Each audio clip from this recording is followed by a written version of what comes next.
I'm going to ask Councilman Charette, would you please lead us in the Pledge of Allegiance? Sure. Thank you. Oh, wait a minute. There you go. Okay, yeah. Please join me as we pledge our flag. I pledge allegiance to the flag of the United States of America and to the republic for which I stands, one nation, under God, indivisible, liberty and justice for all. He muted himself. It's okay. I find that better when you're saying the pledge. Thank you, Councilman Charette. Appreciate it. Ms. City Clerk, would you please call the roll? Mayor Pro Tem Sanchez? Here. Councilmember Ibarra? Here. Councilmember Figueroa? Here. Councilmember Charette? Here. Councilmember Nickel? Here. Councilmember Richard? Here. Councilmember Movejo? Here. And Mayor Valdivia. He's here. Mayor, you're muted. There, thank you. Thank you. Yes, I am here. Thank you, Ms. City Clerk. Ms. City Clerk, do we have any public comments tonight? Yes, we have 2 recorded comments. All right, if you would, please.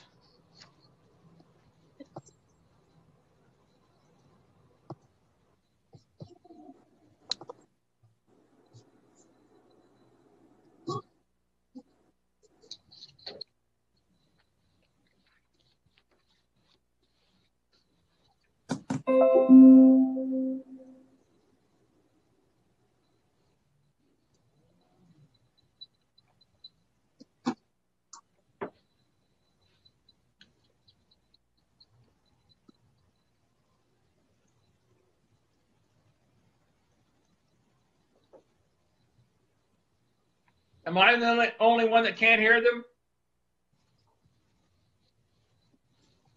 Yeah, I can't hear them either. Genevieve, Ms. City Clerk, we can't hear, so we'll wait a few more seconds. Okay, sorry about that. Give me one moment.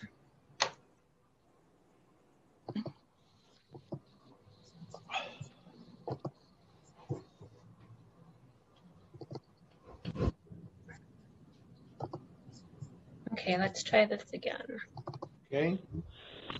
Hi, my name is Amanda Maldonado Arroyo, and I serve as the Vice President of the Civic Center Neighborhood Association for downtown San Bernardino. This comment is regarding the redevelopment project of the Carousel Mall. I am very active in helping support our downtown, and I hope and pray that soon our city moves forward to achieve great and significant things. I love the city so much, and I love our residents.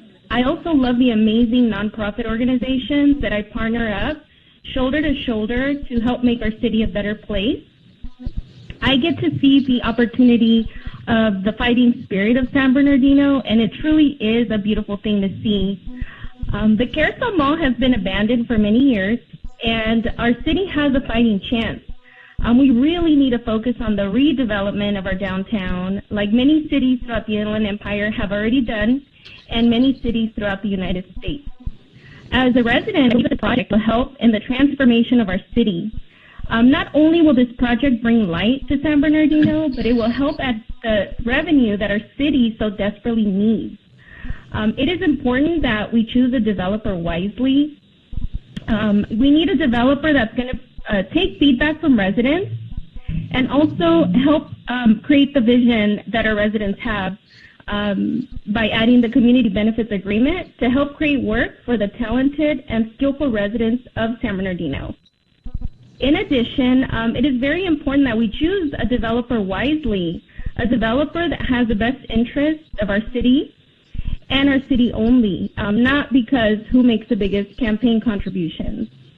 We're going to continue to change leadership in our city and the future of San Bernardino. We should not continue to pause significant projects that will help our city because of continued leadership changes. Being on the same channel tonight and working together and making decisions that will help our city is something that I'm asking you to accomplish from the bottom of my heart. Placing this project on the back burner when the decisions have already been made by our leadership And now here we are with the last final three developers. It's been a long and awaited journey. I hope that you unite. I hope that you make the right decision to help bring back our downtown and help revive all the dead buildings that we have to make it a better and brighter place for our residents. Thank you so much for your attention. This is the public comment for Treasurer Ortiz for tonight's study session. Council, as you discuss the redevelopment of the mall, which is a great topic and definitely something we need to consider as a city, my suggestion is this needs not be a study session, but the beginning of discussions on the general plan. We just received the $3 million. You guys went and got a consultant. Not only is it important to develop the downtown corridor and this portion of it, but looking at how we will develop the city around this project, which, second to the airport, is going to be the biggest draw to our community. And this is really looking like putting the cart in front of the horse. We are 15 years outside of where we should be, and you are paying a city manager / economic developer $285,000. And I think what has made the place he came from, the county of Riverside, and specifically the city of Riverside, successful was that they followed a general plan. So if that is something that is feasible for us to do, and starting a general plan meeting, working together with the community and collaborating and getting buy-in, then that's what we should be doing, instead of looking at all these proposals, making all these speculations. And we're in the midst of a pandemic. Nothing is moving forward as far as development. People are hurting financially, so we won't have the type of money coming in within a year or two. We have time to do this correctly and right. Thank you. Okay, thank you very much, Ms. City Clerk. We appreciate the public comment portion tonight. We want to, couple of ground rules we're asking council members, if you please hold your questions. We want to get through the staff presentation, and we'd like to let staff present the 17 slides, and then we will go around the table, ask for questions, comments, statements regarding the plan and the proposal. This time, I ask our city manager, the floor is yours, sir. Go ahead. Thank you, Mayor. And first of all, I want to thank the City Council for letting us make this presentation to have this discussion. We think it is extremely timely. We are on the verge of making one of the more important, as even the public comment folks said, one of the more important decisions that the city is going to make regarding its future. And we want to make sure that we have an abundance of opportunity to present options and to discuss the direction, because we're very close to being able to make a decision on this. So we have a couple of options that we want to present to you. We're going to start with a little description of the background, how we got here, and then go into a discussion of those options. We will be as brief as we can be, but while still providing as good an overview as possible of where we are and how we've gotten here and what we think are possibilities for moving forward. This is not an attempt, by the way. I know that there are some concerns that this might represent an effort to derail or to delay. On the contrary, we actually are hoping to find a way to accelerate this process, which will hopefully become more clear as we go through the presentation. So at this point, Mike Huntley is going to lead the presentation of the slide, of the PowerPoint that we have prepared. And but I'm going to be available. I'll be here to answer questions as well as Mike. So with that, I will kick it over to Mike Huntley. Mike, please proceed. Yeah, you're still muted, Mike. I guess that would help, wouldn't it? Thank you. Thanks, Rob. If we could go ahead and load up the PowerPoint. Thank you. Next slide.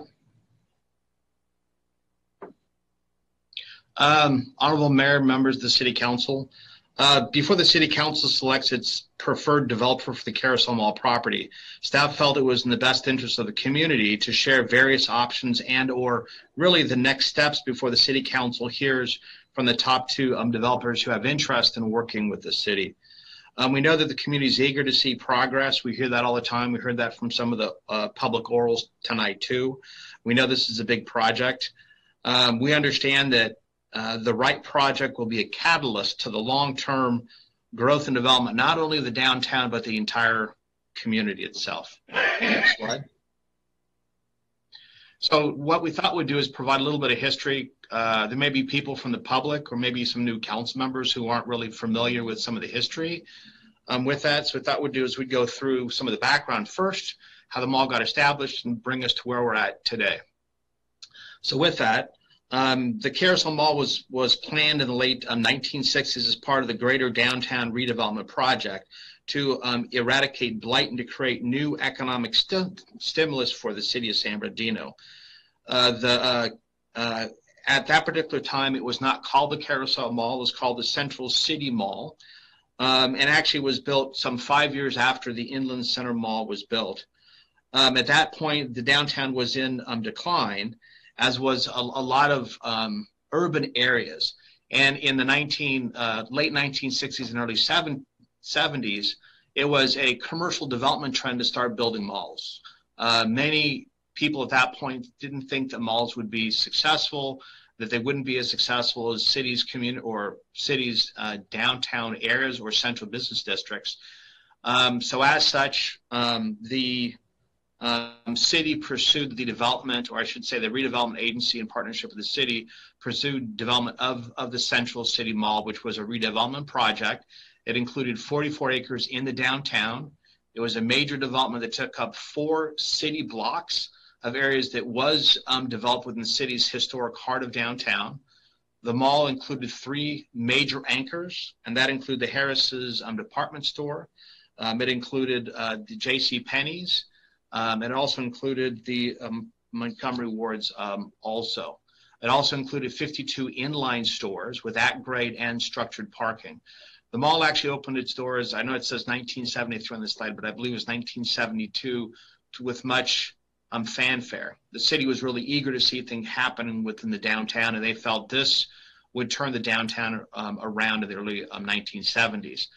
In 1991, the mall had to rebrand itself as the Carousel Mall because of some struggles with the mall itself. And what I'll also say, this was another development trend. If you look at numerous malls throughout Southern California, they also incorporated a carousel as a way to draw people into the mall to actually increase business. Although that was the case, the mall continued to struggle from about 1991. And then in 2017, the mall actually closed its doors. I do want to mention also that as it did struggle, it tried to keep itself above water. So what it was doing is also, instead of leasing it to retail tenants, it was also leasing it to office users, as well as county office space as well, things you don't typically see within a mall. Next slide. And then some of the contributing factors that led to the decline of the Carousel Mall. And I'm going to talk about these in generalities because this not only affected not just the Carousel Mall, but is also affecting the city of San Bernardino and in some regards the Inland Empire also. The first one was the proximity to the Inland Center Mall. And that the Inland Center Mall is only about 2 miles away from the Carousel Mall. And for clarity on this particular one, like I indicated, there was a development trend in the late 1960s where you were seeing malls locate. It was a new commercial trend. So people were jumping on a bandwagon to build additional malls. So your predecessors actually moved forward the development of the Carousel Mall. And if they knew what we know today, you'd never place 2 malls within 2 miles of one another. Just functionally, you're having both of them compete. And really at the end of the day, the operators of the Inland Center, or I should say the Central City Mall, Carousel Mall, did not stay as competitive, which was one of the reasons that led to its demise. And then the next item is the development of Hospitality Lane and the relocation from businesses from downtown. This area was a growing area along the 10 freeway, an area ripe for commercial infill growth. So it was a prime site for this to occur. Although it was one of the factors, it wasn't one of the prime factors, it was one of many factors that affected the success of the mall. The latter four items were the closure of the Norton Air Force Base, Kaiser Steel, the Santa Fe Rail Yard, and also the relocation of the federal and state courthouse outside of the city. I believe it was over to Riverside. So with that said, all of these factors led to the Carousel, or the failure of the Carousel Mall. And really the primary one was its location. Next slide. And then so the redevelopment agency, as well as the city, understood that they wanted to do something with downtown. They realized that maybe the Carousel Mall wasn't as successful as they thought it would be. So in the, we'll say starting in about 2000 to 2005, they were starting to look at ways to actually turn around the Carousel Mall. So in 2005, there was a new property owner of the Carousel Mall, LNR. And by 2007, they had put together a specific plan. And you'll see there are two documents that call these specific plans. That's what they're called. That's not actually what they were. A specific plan is a document, a long-term master plan that would be reviewed and approved by council by ordinance. And these never went that far. So they created the Court Street West specific plan, which had a vision for downtown, which really didn't go anywhere. By 2006, LNR had sold the property to Placo. The second one was the San Bernardino Downtown Core Vision and Action Plan. I know some of the council members who were seated on council participated in that. And that was a much more extensive outreach and project that was adopted in 2009 by resolution. It's probably, and I think it had some really good points to it.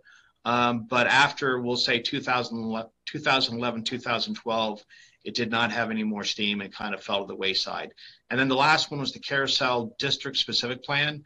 That was part of a plan that AECOM and Franson was working for with the city. They presented a draft plan in 2017. Council was not very receptive of that, and that did not move forward. Next slide. So I want to identify some of the areas we're looking at. So when you talk about downtown, you may get different answers from different people regarding what that is, but this was the study area that they looked at. And this would be from the 215 freeway on the west side, all the way to Waterman on the east, and then up to, we'll say, about 9th Street on the north, and then down just past Rialto on the south.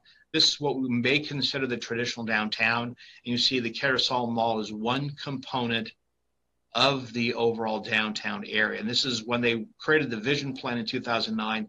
This is the area that they looked at. Next slide. And then this is the vision plan itself. This is a pictorial view of it. If you look at it, you'll see a water feature down on the bottom of the screen. Then you see these tall buildings. In 2009, part of the discussion, the county of San Bernardino was participating with the city, and they envisioned a government center that would include city and county facilities here.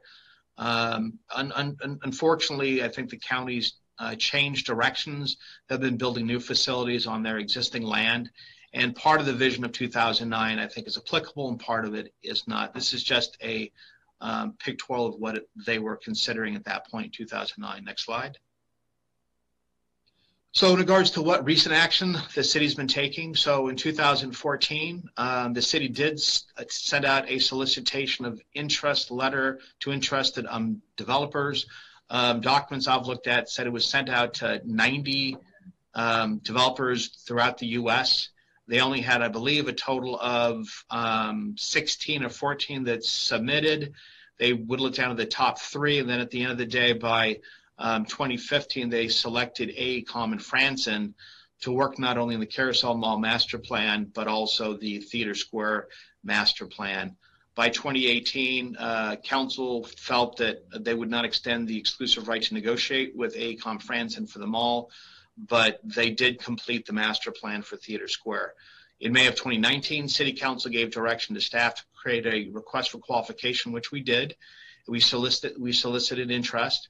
We received a total of 11 proposals. We whittled it down to the top 6, did interviews, And then we submitted the top 3 to council in December of 2019. Council then directed us to do a competitive RFP process, which is the proposals that have been submitted to the city for consideration at this point. So really at this point, potentially the next step would be to allow the 2 top developers to submit or actually do presentations to council on their project. Next slide. So in regards to the intent of tonight's meeting is really to talk about various options or kind of the next steps. I don't think in the past we really did a good job with letting council know what those next steps might be or things that we would have to get done so that both the city and a preferred developer would be able to move forward. So the first option would be just to stay the current course, and that would be to select what we're referring to as a preferred developer to work with the city. We would then negotiate and execute an ENA for a term of 12 to 18 months. That allowed both the city and the preferred developer to do their necessary due diligence. While we evaluate that, part of that would be the demolition of the Carousel Mall and all the components, which I'll go into in a minute. And then we can either execute a purchase and sales agreement at the end of the day, or we could just go back out to the market. That's option 1. Option 2, next slide, please. The next slide is to evaluate the demolition requirements and the cost for the Carousel Mall. Understanding it's about 43 acres. The mall itself has 1 million square feet. And there's a variety of things we would have to look at before we liquidate that asset and sell it to a developer. One of those would be to review the restrictions and easement agreement, which is referred to as the REA that is on the property. The next one is to review all 5 parking agreements we have. So we have parking agreements that are related to the Harris Building, the Andreessen Building. We have it with the, I believe, the hotel, and then California Theater, and then the Regal Theater. So we have to work through all those. We also have to look at any type of environmental contamination. Could be soils contamination, asbestos, and lead-based paint. And then if there's any remediation, we need to be able to identify that and know what the steps have to be to actually clean it up. The next one is to assess impacts on the adjoining buildings. Understanding the Harris Building is directly connected to and was part of the mall, and the Enterprise Building is actually connected. Then we have to evaluate all off-site infrastructure for the redevelopment of the mall. And then we have to prepare a demolition cost and estimates. And lastly, we have to establish a phasing plan for the future development of it. All of this is important not only for us, but for any future developer of the site. Next slide. What I want to show you here is just give the public and council an idea of the mall itself. It's 43 acres. It does identify all the 4 major anchor tenants. It also shows where the auto centers were for Montgomery Wards and for JCPenney's. It also identifies the 2 buildings which are not part of this discussion, which is the Enterprise Building and Harris, which they are part of the discussion, but not actually part of the overall site area. Next slide. And then we wanted to show you illustration of where the easements are on the property. The site includes 14 separate parcels. As we evaluate this and future growth and development, we have to look at all the infrastructure that crosses the property and how we're best going to address that infrastructure for future growth and development of the mall. So this is one component we'd have to look at. Next slide. And this is the auto center, just to illustrate the fact we have 2 auto centers that were on the property. With auto centers, they typically go with potential contamination because of the petroleum products they use. So we have to assess both of those sites. Next slide. And then we had talked about the connections between the 2 buildings. And I think it's important to understand that on the left-hand side, you'll see the brown building, and the left-hand side, you see the tall white building. The tall white building is the Harris Building, and then the mall is on the left-hand side, the brown building. These buildings are interconnected. And what we have to do is we have to, as we go through evaluating the demolition, hire a structural engineer to evaluate how we're going to disconnect one building from the other and ensure we don't damage the Harris Building. The one on the left also, you'll see the taller building is the Enterprise Building. And then on the right-hand side, you'll see the mall. Again, you see they're directly connected to that building. We have to definitely ensure that we're protecting ourselves and protecting those 2 property owners. And we are going to have to engage them in the participation of evaluation of the mall. Next slide. So the third option in front of you is the integration of the downtown specific plan. And we listened to the public orals earlier, and actually for both of the speakers, the downtown specific plan is actually going to be part of the general plan project. It's been looped in. Council has made that very clear to us that this is a key and important part of the general plan update. So what council could consider is to start the preparation of the downtown specific plan now. That gives an opportunity for the developer to work with our consultant, which is PlaceWorks, in the creation of the plan. It also allows us to do the program environmental impact report for the project. Both of those can run hand in hand in parallel with the evaluation of the demolition of the mall and potentially the demolition of the mall. If these documents are done in parallel, that will allow us to actually almost create a shovel-ready project. Next slide. And last one is option 4 is the selection of 2 and 3. And that would allow the city to understand the true cost of demolition and the potential remediation of the mall. It allowed for the demolition of the mall and for us to better understand the costs. It allowed for the adoption of a specific plan for downtown, the preparation of the program EIR. Like I mentioned before, this will make the property more marketable to the industry, but it'll give both parties, it'll give the city and whichever development entity we decide to work with much clearer idea. And I want to capitalize, we continue to hear from council that, and even from the public, I think both of those speakers made it pretty clear that they wanted to participate in the process, but they wanted to see progress and they wanted to move things forward. So really at the end of the day, if we were to tie option 2 and 3 together, we can handle everything, coordinate them with a parallel path, and actually speed up the process, but at the same time allow for the public to participate. So the creation of a specific plan does require public participation. So the public will have every opportunity to participate in the strategizing of the plan itself. Next slide. So really at the end of the day, we wanted to make sure we brought this in front of the council. We know that council's eager to receive the presentations from both of the development entities. We also felt it was important that we discuss the next steps. I think we've done that tonight. We've helped you understand what the next steps would be, regardless of if you move forward with a selection at some point in the very near future, or if you just want to, provide additional direction to us. So I'm finished with my part of the presentation. The city manager has some additional feedback, and then we'll be available for questions and dialogue. So, Rob? Yes, I just want to make a couple of quick clarifying statements.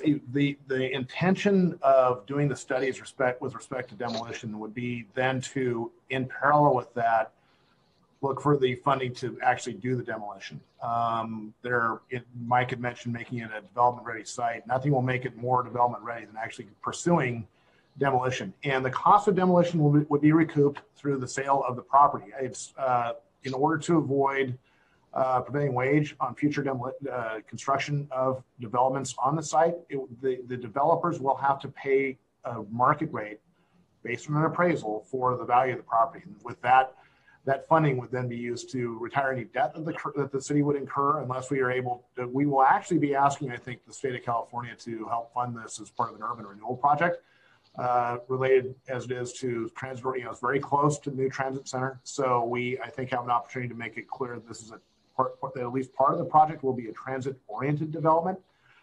So, you never guarantee an outcome, but I guarantee you that we will be pursuing funding immediately and in a very aggressive fashion to pursue demolition as soon as possible. So we can actually show some progress. I mean, I think we owe it to the citizens of San Bernardino to show them that we're actually making affirmative forward steps that will in fact lead to the redevelopment of the site. So that is the intention. That would be the intention under either option 2 or option 4 would be to proceed with finding a way to actually accomplish the demolition in addition to making all the planning that's associated therewith.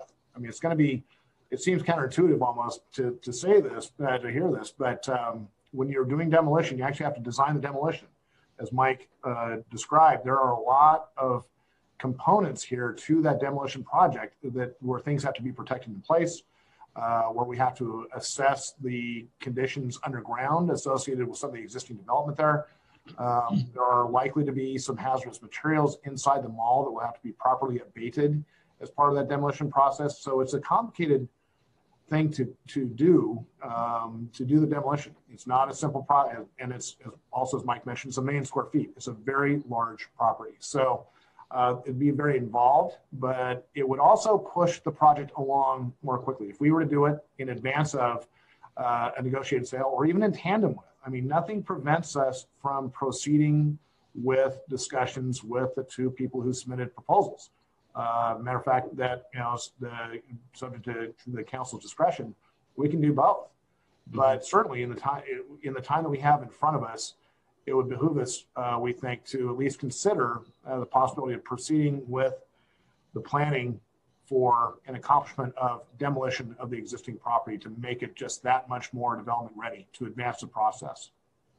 So that's all I wanted to make sure was clear. Okay. All right. Thank you, staff. We appreciate the presentation. Thank you, Mr. City Manager, for providing some insight on that. Let's go ahead and open one other quick reminder.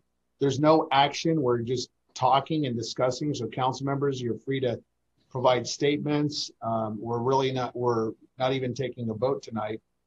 This is an informational workshop session. So let's go ahead and open it up to council members. Councilman Mulvihill. Yes. I think you referred to this, Rob, as you're talking.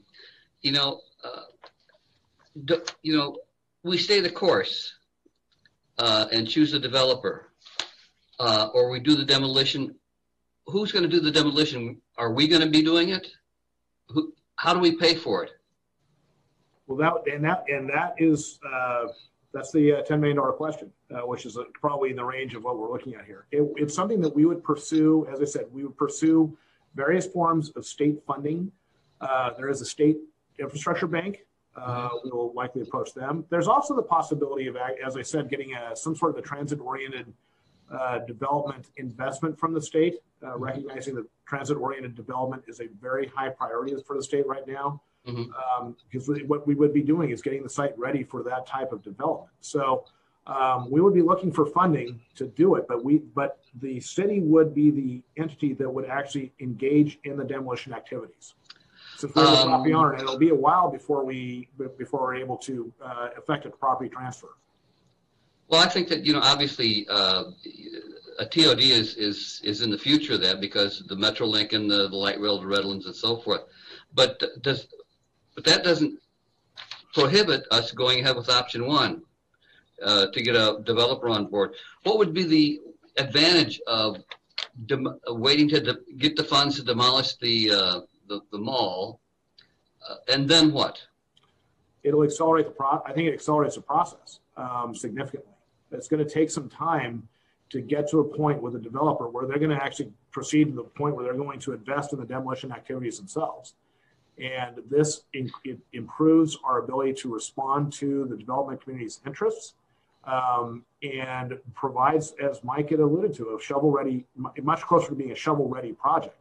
We can never quite get this back to a greenfield status, so it's going to be kind of brownfield, but nonetheless, I think by doing this, we're going to make it clear to whoever the successful respondent ends up being that we're very, very serious about engaging in this activity. And in fact, to the extent that we've actually moved forward with the demolition, with a fairly expensive and extensive demolition project, in order to make the site ready for them to go in and start doing actual work. Have we sent out any feelers? Have we sent out any feelers to the state, or with regard to funding that might be available for us? We're actually doing that tomorrow. We're going to start that process tomorrow. We didn't want to get out of sequence. We want to make sure that the city council had an opportunity to have a look at what it is that we're suggesting as a possibility. Okay. So we didn't want to get out of step, but if you're okay with it, we're going to start pursuing that probably tomorrow. Okay. And if I just might add just real quickly, so Rob and I have had a chance to talk about, and really at the end of the day, there's 2 parts. One's the evaluation of the mall, like Rob had alluded to. We have to put together a plan to demolish the mall. There's a lot of things we have to evaluate, so we don't want to wait to get that process started. The mall demolition is going to be substantially more expensive, but if we can start doing the evaluation ahead of time, get the plan in place, that means we're probably 8 to 12 months farther along getting that done right now, instead of waiting to have that done. So Okay, thank you. Okay, Councilman Charette and then Councilman Nickel. Thank you. Thank you. And I don't know if it's necessary. I'll kind of defer to everybody along here, but we've talked about three different things that I think it'd be important to, if Mike could just very, very thumbnail describe and define a general plan versus a specific plan versus a master plan.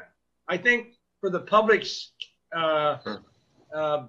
interest, they might, because I think they look at a general plan as maybe differently than what a specific plan is. How they all work together. Mike, could you give a quick thumbnail on that?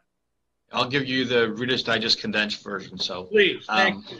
So with that said, really at the end of the day, the city's mandated by the state of California to do a comprehensive general plan. We have a general plan right now, but the last time it was updated was in 2005. So which really covers, excuse me, but it covers 62 square miles. Yeah, it covers the entire city. Right. And it has specific issues it must address based on state law, right? So that actually it's the long-term blueprint for the city for growth and development. Includes transportation, housing. I can go through all the elements if you'd like, but so and that's what the $3 million that's what that's going to be used for ostensibly, right? For the most part, correct. And then the second part is that the state of California gives us the ability to use what's called a specific plan. And a specific plan is tailor-made to a specific area of the city, right?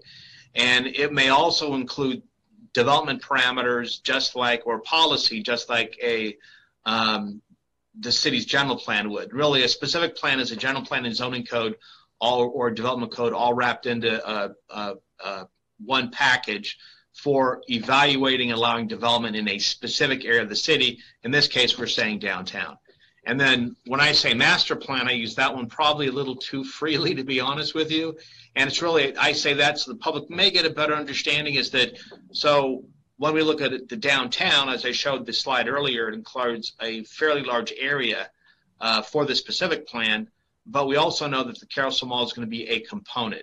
So in there, we may have a separate sub area in the specific plan that focuses on the Carousel Mall. And when I say you're going to master plan it, meaning you're going to look at the long-term growth and ability on the property, right?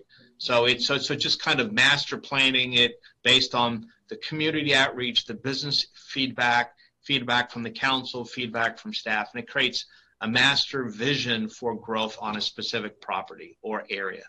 Okay, good. Well, thank you. Thank you for that. And I think the public would appreciate understanding the difference. I think people get a specific plan and a general plan, not so much the master plan, but the general and the specific, as they kind of get them mixed up. Sure. So I think that's important. So I tend to agree. Unfortunately, I don't know if I missed something or not. I saw the presentation. I would have loved to have had it in writing ahead of time. I don't think it was sent out. So I'm having to go from my memory of the presentation as to what 1, 2, 3, and 4 is. But I for one am very concerned. I guess a question maybe of Rob or Mike. Us doing the demolition and getting it, as we say, shovel ready for the developer, those two people that we've actually narrowed it down to right now, they ought to be jumping for joy, right? I would think so. Yeah, I would, yes. Okay. I would think so. I think it advances the project along, partly because, as I kind of alluded to earlier, this gives us about an 18-month jump, I think, on the process, because it's going to take some time to negotiate the purchase and sale agreement and then to go through the planning effort. And by sort of changing up the sequence a little bit, this will make it this will move the needle a little bit. It'll advance the calendar by about that amount of time.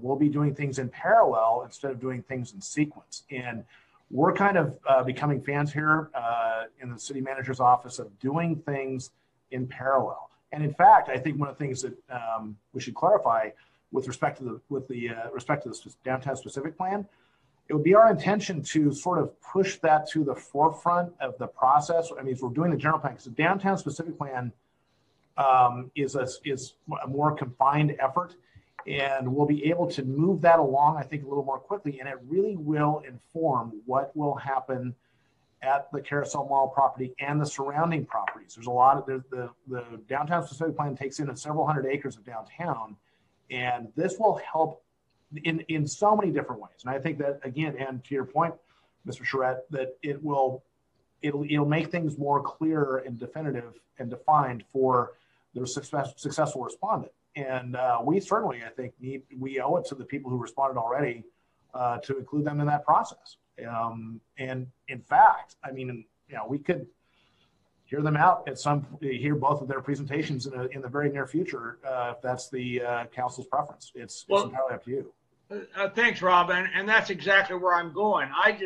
We've been on this for so long. We've been through so many developers, so many different entities.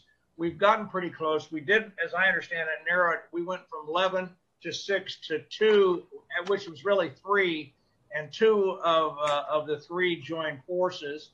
It appears to me, from what I've watched and seen and been involved in the presentations up to this point, that both are qualified, and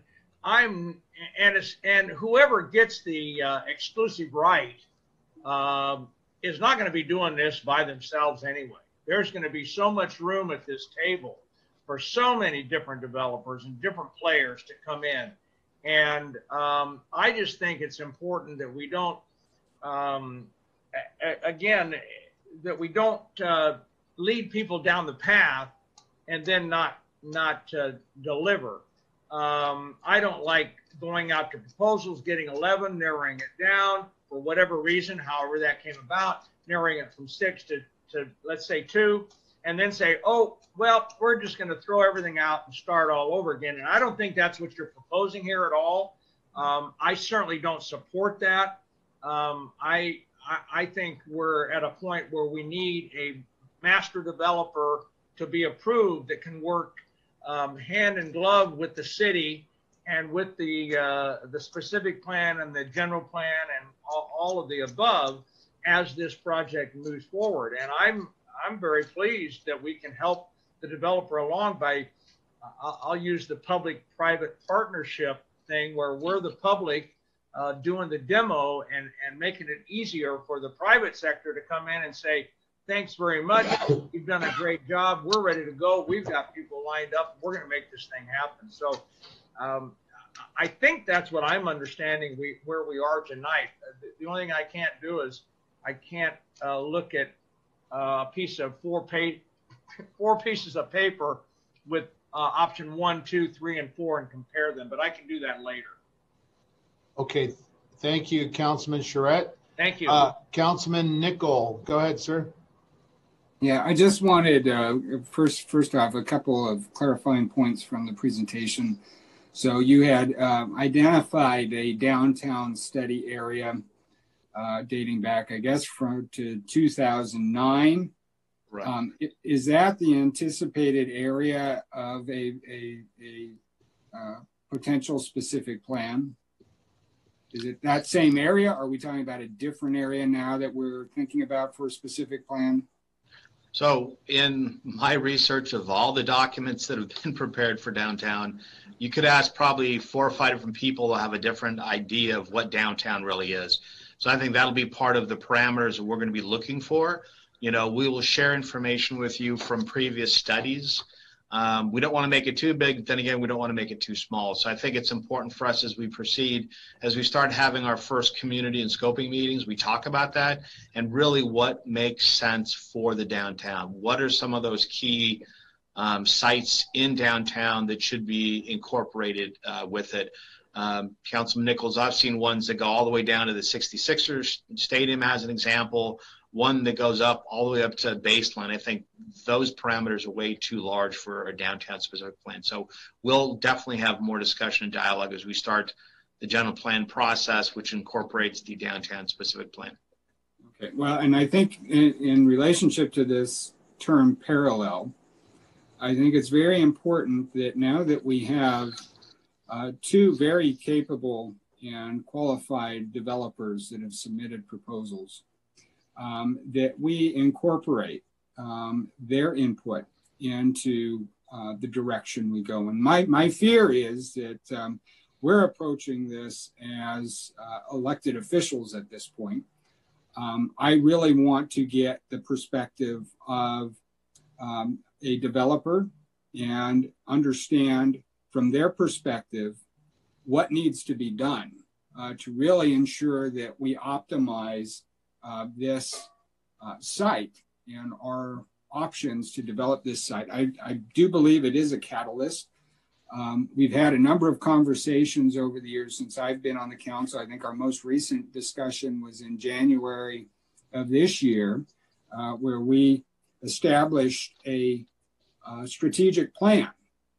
And I think going into that discussion, my model was really the model that was used in Riverside back in 2009, when they initiated their Renaissance Riverside, and the council aligned behind a 20-year plan to completely redevelop the downtown area of Riverside. And it incorporated not just the redevelopment of a select number of buildings, it really looked at encompassing revitalization of their convention center, of their theater. It incorporated workforce development, really looked at what kind of industries, what kind of employment they wanted to develop. And I really think for us to be effective in this broader discussion about what our role would be as the public partner in a public-private partnership, we need to get that private sector input. So I would strongly recommend that before we take any action, committing ourselves to any particular course of action, that we engage these developers that have already put together some proposals, get their thoughts in terms of, my fear is that, if we demolish the site and commit ourselves to a certain funding source that obligates us to build something that's really not consistent with what we really need to develop long-term for our downtown, my fear is we may tie ourselves to obligations depending on the funding source we use that are not necessarily consistent with the needs of the developer to develop a viable project and to meet the long-term strategic needs of our city and that downtown core area. So I would just make sure that we're aligned with both the decisions we've made up to this point. Again, I think in January, we termed this our 21st century urban core. I think I really want to make sure that before we take any action, I think we do need to get a presentation on these proposals. My understanding is much of the redevelopment of that site anticipates that because the comps are so low in our city, that we need to have a parallel set of activities taking place that begin to uplift the whole downtown.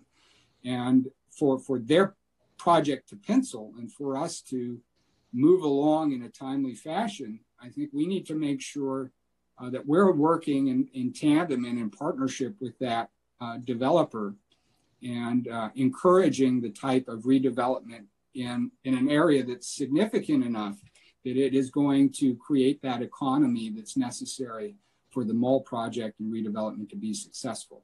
So I really would like to get the input of our developers before we commit. I don't think to the point that staff has made that it's necessarily inconsistent, but I just want to make sure we don't end up going down a path that ends up being problematic when we actually begin to try to make an actual development pencil and make economic sense. Thank you, Councilman Nickel. We have had 3 council members provide some feedback. Very good points, Jim, Henry, Fred. I am very optimistic. What I'm hearing today is that there is a sense of moving forward. We cannot stagnate. We can't keep this on hold. We have to run and move forward. Our city is desirous of this, and we're looking forward to it. Let's open it up to council members. Any other council members who have questions or comments?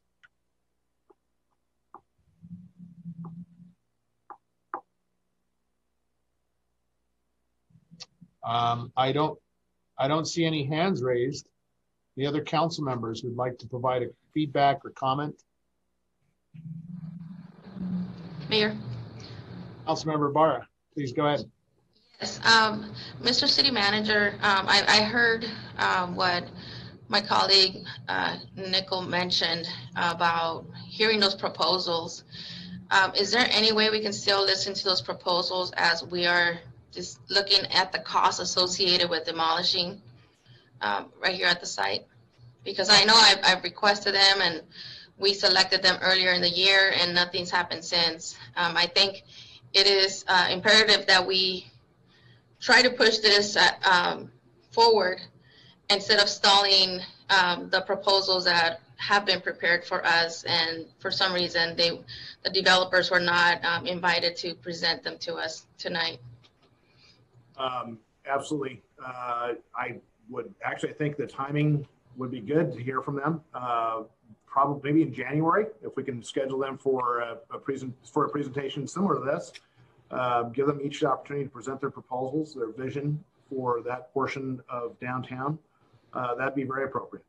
Yeah, as I said, parallel paths, as many parallel paths as we can go down at the same time and try and move the process along more quickly. The more we can do at the same time, the better. That's why we're suggesting, pursuing demolition at the same time as we're looking at the specific plan. And also, potentially, nothing precludes us from having presentations from the people who responded to the RFP in the first place. So I don't see any reason why we couldn't do that shortly after the first of the year, for example. Okay, yeah, because I would love to hear the proposals. I've been waiting to hear the proposals, and the community has been waiting as well. And then the other thing, we can do this as you're finding out the costs, right? Yes. We can have it all together, and we can hear from the developers as well. Thank you. Council members, any other council members who have not spoken, if you just go ahead and... Yeah. Yeah, Councilman Figueroa. Thank you. I think this is definitely an issue where it seems like we can walk and chew gum at the same time. I think I know that many council members are eager to go for a deep pass here, to use a football analogy, and score a touchdown. But I think it's possible for us to move the ball along 5 yards at a time. But I think what is important is that we continue to move the ball along. So I think it's something that we can, like what Councilmember Ibarra was saying, if we could do those concurrently, I think as long as we keep moving the ball forward, we'll be making progress. Okay, now let's point back to staff. Rob, Mike Huntley, we need your perspective here. You've heard from 5 of the council members. We're gonna pulse the other 2 council members if they wish to, but before we get there, walk us through the option again, and what affords optimum progress on the option plan. There's 4 options. What is staff's recommendation on the options? Well, of the 4 there's really 3 core options, and then option 4 incorporates options 2 and 3.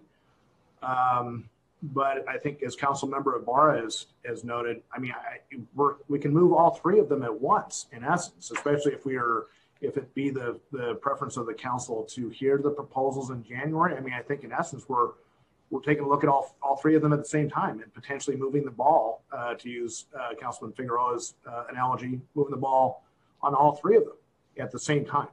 So I think that would be our suggestion.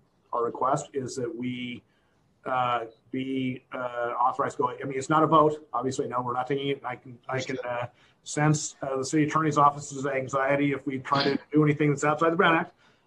But certainly we want to get just some general feedback and have a sense of the council's preferences in terms of how we move forward. I would like to move all 3 of them at the same time. Mike, you want to add anything to that? Nope, on the same page. Okay. All right. let's open it up to any council members. Councilmember Richard, go ahead, ma'am. Yes, no, I just wanted to really just thank the staff for bringing this back up. You know, it has been a long time, and I think we definitely need to move the ball. Of course, Figueroa and his football analogy, Sandra Barr and her, you know, just we need to do it all at once. Let's just get the ball moving, and let's trust that the staff that we have. You know, we have a new city manager. He has a background in this. We have Mike Huntley. I think we have 2 great staff members, not and include all the other ones that worked on this. And let's move the ball forward, and let's stop holding our city back. Our residents are really looking forward to seeing some change in the city. Thank you very much, Councilmember. Councilman Sanchez, any comments? Yes, you know, people are going to be asking when we can expect the council to enter into an exclusive right to negotiate with one of the developers who are bidding. So can we get an idea as to when that happens? That's what really people are excited about. They want to see the presentations from those developers, and then they want to see the council pick one of those and then move forward. Whether it's a 12 months or 18 months negotiating the terms of the sale or the transfer of the property, people are going to want to know that. Can we get an idea as to when we can expect that? And we can't hold you to it because there's many factors in play, but people want an estimate. So I think that plays right into what we're suggesting with respect to option 1. Let's have the presentations from the 2 development teams in January, and we can that will initiate that process, that selection process. The council has expressed an interest and a willingness to participate in that selection process, which is entirely appropriate. I mean, this is the city's deal, and you're elected to do precisely that. So let's start the ball rolling in January with those presentations. Well, you added a couple things with the demolition of the property, so you've added a couple options. So it's not like we're verging away from the from what we initially had started. It's just that we're adding components to this, right? That's going to make this move faster and make it a more attractive deal for everyone. So I would, I can't give my blessing, but I think we're all in agreement that the staff has opened up plenty more options for us. That's all I have to say. Thank you, Councilman. Councilman Nickel and Councilman Charette. Councilman Nickel, go ahead, sir. Yeah, well, my question was what, at the same time, getting back to this parallel path, can we start making some progress on moving forward on both the general plan and the specific plan, at least putting in place the structure so that I really see the mall as being the catalyst for that specific plan discussion. And I think once we have a sense of what direction we're going with the mall property, I think that's really going to help guide the process and give us the understanding of what needs to be incorporated into a specific plan. Because my feeling is for the mall redevelopment to work, it has to be integrated into a larger specific plan area. And that specific plan area needs to be oriented toward growing that area and supporting that mall development site. And so can we get what's now we've got PlaceWorks on board. Now I assume we're going to have some kind of an advisory council that's going to be part of the general plan process as well. That was my understanding given previous presentations. Can we start moving forward on that before the end of the year? Start putting in place all these structures so that we can really hit the ground running first of the year. I believe we should make a decision on which direction we're going with the mall proposal, and then really orient our general plan and specific plan discussions toward how do we support that project and move it forward, and then how do we tie together what public funds and other resources we can bring to the table in this public-private partnership. But I'm ready to move forward. I don't think we should delay. I think we need to move aggressively on these parallel paths. I think they're related. I think the general plan definitely is a specific plan, is tied to the mall redevelopment.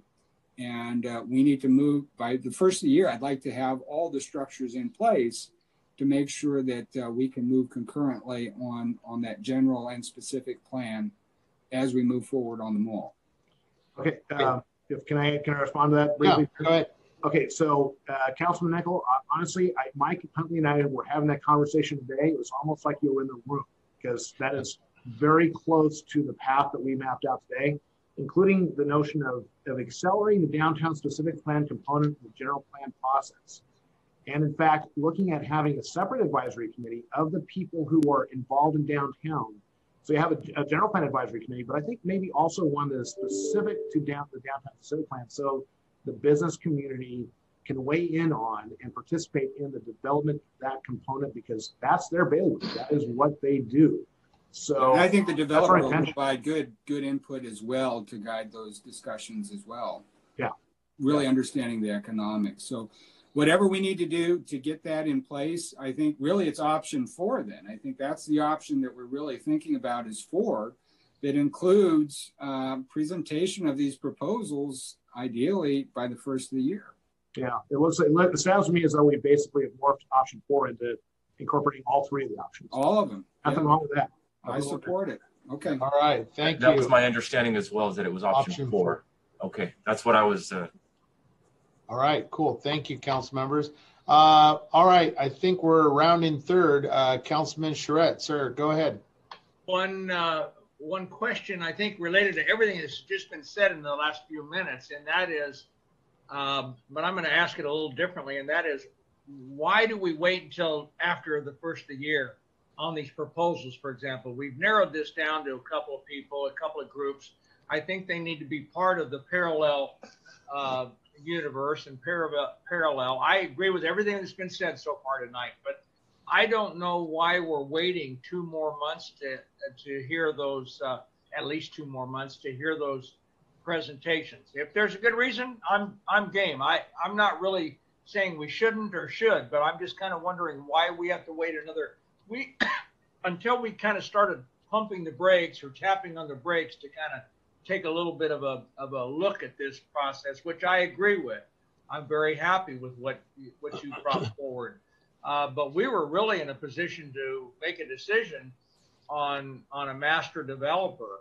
And I think they should be parallel with us. So the question, bottom line question is, why do we wait until after January or after the first? Fred, let me, this is my perspective, and I'm just chatting with you. We'll hear from our city manager, but practically,